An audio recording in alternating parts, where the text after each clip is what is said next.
Shabnam Merchant.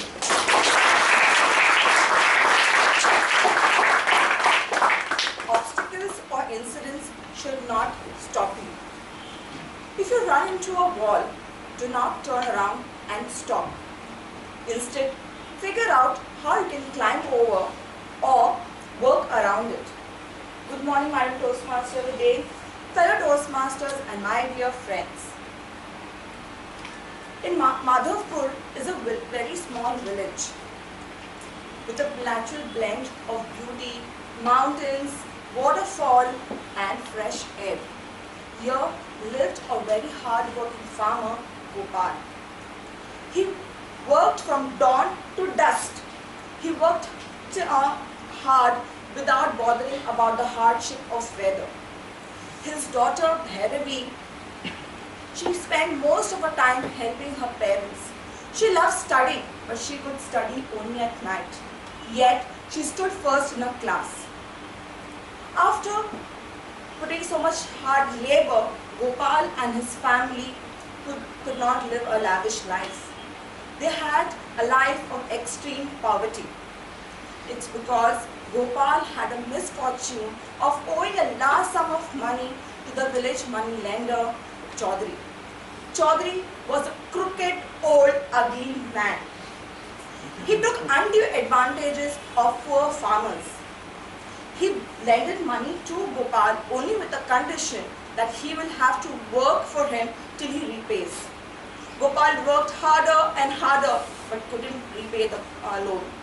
Years passed and one fine day, Gopal and Bhairavi approached Chaudhary, requested him to waive off the loan. Chaudhary had eyed Bhairavi for very long. He said, I will forgo the loan provided you get your daughter married to me. Gopal and Bhairavi were horrified with the proposal. Gopal requested him not to do this. Chaudhary was very cunning. He said, Providence will decide this matter. I will pick up 2 pebbles and put them in my money bag. One white and one black. Bhairavi will have to pick up one from that. If she picked up a black pebble, she will have to marry me and I forgo the loan. If she picked up a white one, she need not marry me and I still forgo the loan.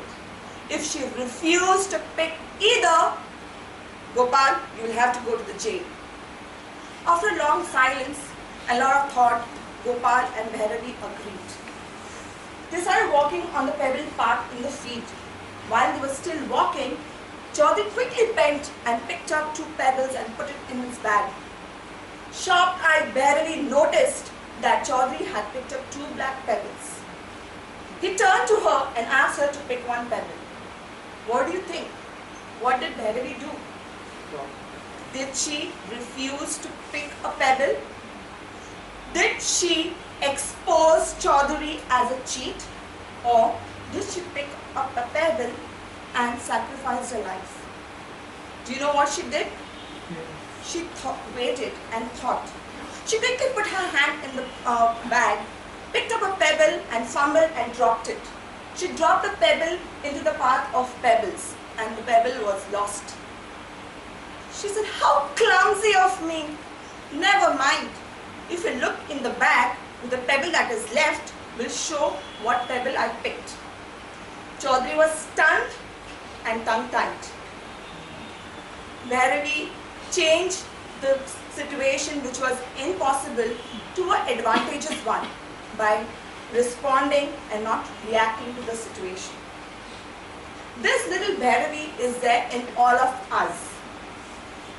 This year, April, when all the employees were waiting for their promotion letter, when I got my incentive letter, there was no promotion mentioned in it. I was upset. It was burning me after working so hard why I did not get the promotion.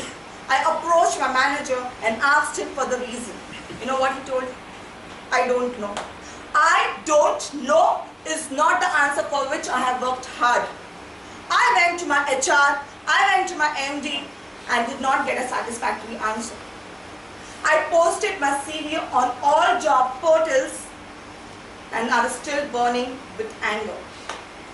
I thought about the entire situation and I came to a conclusion.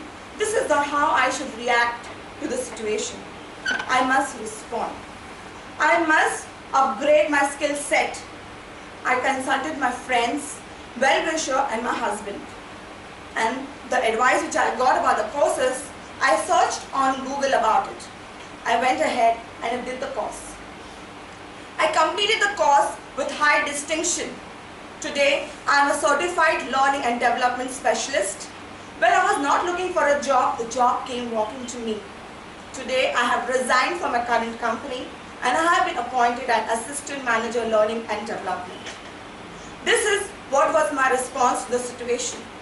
Now let me give you a small example of day-to-day life. When a child breaks a vase, you start screaming and yelling at the child. The child gets scared and you spoil the relation with the child. That is your reaction to the situation. Instead, if you go to the child and check if the child is okay, you put the child away, clear all the pieces, and then go hug your child and explain the child that how the child can avoid this situation in future is what is the response to the situation.